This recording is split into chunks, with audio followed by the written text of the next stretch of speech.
Nail бүгінгі пикет қанашан шықтыңыз? Бүгін біздің пикет екі вакыйга белән бәйле. Беренче ул бөтен дөньяда Нәүрүз бәйрәмнәре бара.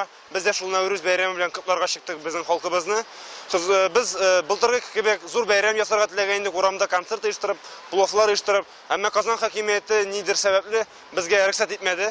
4 тапкыр белгертүләр биргән идек. Төрле урыннарда үткәрер өчен Бауман урамында. Безгә кайдыр Казан читендә, үзәктән ерактан кеше күрмәгән җирләрдә үткәрергә тәкъдим иттеләр. Без әлбәттә моның белән риза түгел. Моңа протест белдерәбез. Икенче мәсьәлә 21 ел элек Татарстанда референдум үтте. Ул референдум Татарстан Республикасының статусы буенча иде. Анда күпчелек халык Татарстанны бәйсез дәүләт итеп таныды. Шул бәйрәмне искә төшереп, котларга чыктык без бүген шулай монда.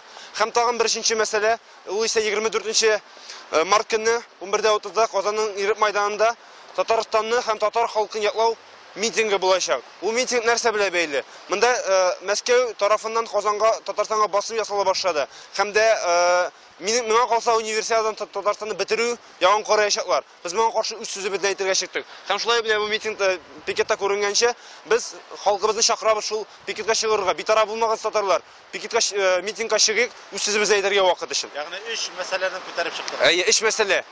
Нәтиҗәсе булыр микән соң бу пикетлар? Ничек кенә булмаса, менә бу бүген менә бу тасмалар, Татарстан байрагы тасмалары бөтен Казан буйлап таратыла, КГУ, КХТИ һәм башка югары укуларында бик күп кенә таратылды. Бүген шулай Нәүрүз нәрсә дип әйтәсез менә бая? Нәүрүз бәйрәме һәм референдум көне белән сезне дип. Һәм дә халык бик шундый яхшы кабул итеп ала. Бу чаралар шулай бүген Түбән Камада, Нурлатта узды.